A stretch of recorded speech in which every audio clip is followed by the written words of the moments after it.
Olá pessoal, meu nome é o professor Gilberto, tá? Vamos dar continuidade, mesmo à distância, vamos dar continuidade à matéria, tá? Do nosso nono ano. Então, nesse capítulo 5, nós vamos falar sobre o conceito de força, leis de Newton e tipos de força. Vai ser o capítulo 5 e o capítulo 6. Praticamente é um vídeo só, tá? Nós vamos dividir esse vídeo em duas partes. Então, essa primeira parte, capítulo 5, tá? Nós vamos identificar os conceitos associados à inércia, analisar fatores envolvidos para alterar a inércia de um corpo, diferenciar sistema referenciais inerciais de não inerciais e, propriamente dito, o que? As leis de Newton. Tá? E aí, quando vem, a gente começa com o conceito de força. Quando fala força, como que você pode identificar ou explicar o que é uma força? Né? É um conceito bem intuitivo que fica um pouco difícil da gente explicar o que é propriamente dito. É mais fácil a gente dar exemplo. Né? Então eu trouxe aqui o exemplo de quê? De um levantar de peso, o empurrar de um carro, ou uma cadeira, um esforço muscular, tá? Ou qualquer tipo de objeto. Que você vai fazer o quê? Uma força. Você vai tirar ele, vai tirar ele de uma posição e vai levá-lo a outra. Ou seja, para içar, ou seja, para puxar, ou empurrar. E isso fica mais fácil a gente entender o que é força. Tá? E já na física, segundo as leis de Newton, força é uma grandeza que possui a capacidade de vencer a inércia de um corpo, de um determinado corpo. Então, olha só. Olha quando a gente fala sobre na física, né, quando eu apresento essa frase para vocês, você pode falar que assim, professor, capacidade de vencer a inércia de um determinado corpo. Mas o que é inércia? O que vem a ser inércia? Calma, a gente vai chegar lá, tá? Então, eu trouxe aqui só o exemplo de força, tá? Aqui a gente tem aqui um homem fazendo força para levar uma pedra e uma formiguinha ali levantando um pedaço de graveto, tá? Então ela está fazendo força. E na primeira lei de Newton, ele vem dizendo o seguinte: todo corpo tende a permanecer em seu estado de repouso ou em movimento uniforme em uma linha reta, a menos que uma força externa atue sobre o sistema do corpo alterando seu estado inercial. Mais uma vez, a palavra inércia surgiu para a gente, tá? Então vamos começar a entender o que é a inércia. Tá? Então vamos lá. Quando você tem um corpo que está em repouso ou em movimento retilíneo uniforme, que nós já vimos no capítulo anterior, o que é o movimento retilíneo uniforme, tá? Quando tem o quê? Quando tem uma velocidade constante. Esse corpo vai tender a permanecer ou em velocidade constante ou parado, a menos que haja uma força externa atuando sobre ele, tá? Isso vai alterar o seu estado inercial. Então, assim, pô, professor, inércia é o que? É o corpo parado? Isso, é um corpo parado. Pode-se dizer que sim, tá? Então, olha só, a gente já começa também, quando fala na primeira lei de Newton, a gente começa a tentar, a prestar atenção no que a gente diz com relação a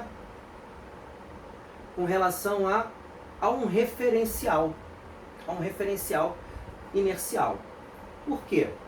Olha só, nosso primeiro quadrinho aqui. O garotinho está andando de skate e ele cita a primeira lei de Newton. Um corpo em movimento tende, quando de repente ele bate numa pedra, permanecer em movimento. Você repara que o skate parou e a tendência dele é o que? De continuar em movimento. Então ele é em permanecer em movimento. Tá? Então ele continuou o movimento. Logicamente ele caiu. Tá? Um segundo exemplo é: um corpo em repouso tende a continuar em repouso. Então vocês percebam que nós temos um movimento, a inércia, ele quebra a inércia, porém, ele não é que ele esteja totalmente parado. Por quê? Porque aqui no nosso primeiro exemplo, ele estava o quê? Em movimento. Tá? Então quebrou a inércia dele quando bateu na pedra e ele continuou o movimento. Tá? E aqui a pedra já está totalmente parada ali e ele está tentando forçar, quebrar a inércia, puxando aquela pedra ali. Só que aquela pedra é muito pesada e logicamente a pedra não vai se mexer. Tá? E uma tirinha aqui que eu achei bem interessante, né? Aqui do Garfield: você é um preguiçoso, não estou conduzindo uma experiência. Aí o Garfield fala: não, estou conduzindo uma experiência científica. E preguiçoso: não, estou testando a primeira lei de Newton. Os corpos em repouso tendem a permanecer em repouso. Então tá lá, enquanto não houver nenhum tipo de força externa atuando sobre ele, ele vai permanecer em repouso. E aí nós começamos a falar referenciais inerciais e referencial não inercial. Olha só, o que vem a ser o referencial inercial? No referencial inercial, o movimento obedece às leis newtonianas, da mecânica newtoniana. Tá? Ou seja, não se encontra o que? Acelerado. Viu que nós falamos o tempo todo na primeira lei de Newton, em que a gente fala que ou o corpo está em repouso, ou ele está em movimento uniforme. No movimento uniforme, nós vimos que não tem variação de velocidade. Então, é um sistema referencial. É um referencial inercial. Quando o quê? Quando o objeto está parado, tá? Com a velocidade zero. Ou movimento constante. E um referencial não inercial já é quando ele apresenta o quê? Uma variação de velocidade. Quando um vagão aqui de trem ele começa a andar, percebam que a bolinha que está presa no teto do trem, ela tende a o quê? Permanecer em repouso. Aí ela chega para trás. Depois que o trem começa a andar, eu começo a ter uma força resultante para ela voltar para a posição dela. Então, se o trem está andando da esquerda para a direita, tá? A bolinha vai fazer um ângulozinho ali e depois quando normalizar, vai parar de novo no mesmo lugar. Então, quando ele tiver uma aceleração, é um referencial não inercial.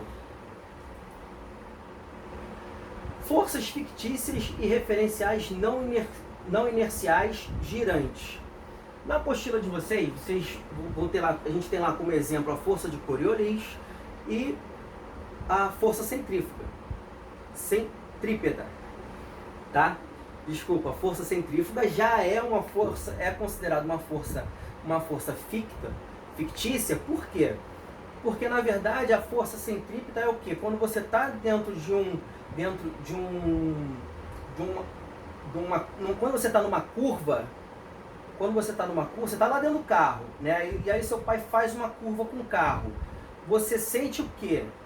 Você sente o teu corpo indo como se estivesse te jogando para fora do carro, em sentido contrário ao sentido da curva. Mas essa força é apenas uma força fictícia, porque na verdade a gente volta praticamente à primeira lei de Newton, tá? Em que o corpo vai tender a permanecer no seu estado, a menos que haja uma força externa. Então, quando você faz a curva, na verdade você tem uma força centrípeta, porque está apontando para o centro da curva, tá? E o que você está sentindo como uma força centrífuga, na verdade é o que? É simplesmente o seu corpo reagindo àquela força, àquela curva. A tendência em permanecer reto, tá? Então aquela tendência em permanecer reto, aquela sensação que você tem, é o que a gente chama de força centrífuga, tá? Uma força fictícia, tá? E com relação ao efeito de Coriolis, o sentido com que os furacões giram na parte acima do Equador, na linha acima do Equador, e é diferente do que os furacões giram abaixo da linha do Equador. Assim como quando você está lá, se você for observar uma pia cheia d'água, tá? Se você estiver aqui na América do Sul, você vai ver ela se girando para um lado.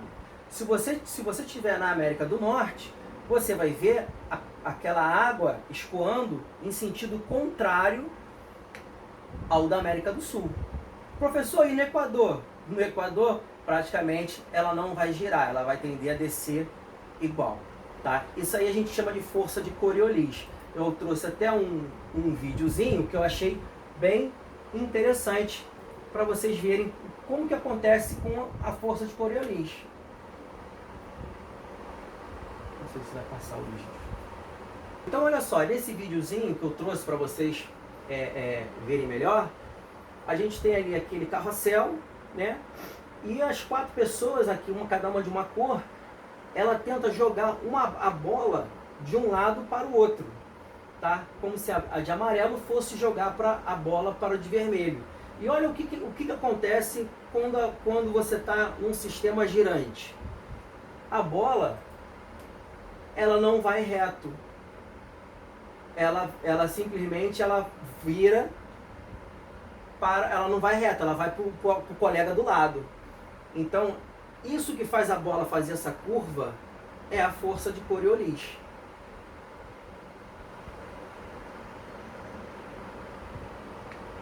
Estranho. Valeu, galera. Essa foi a nossa primeira parte, tá? Capítulo 5. E nós vamos nos preparar já para a segunda parte de leis de Newton, tá? Que é o capítulo 6. Nós vamos falar sobre segunda e terceira leis de Newton. Um abraço, vamos aos estudos.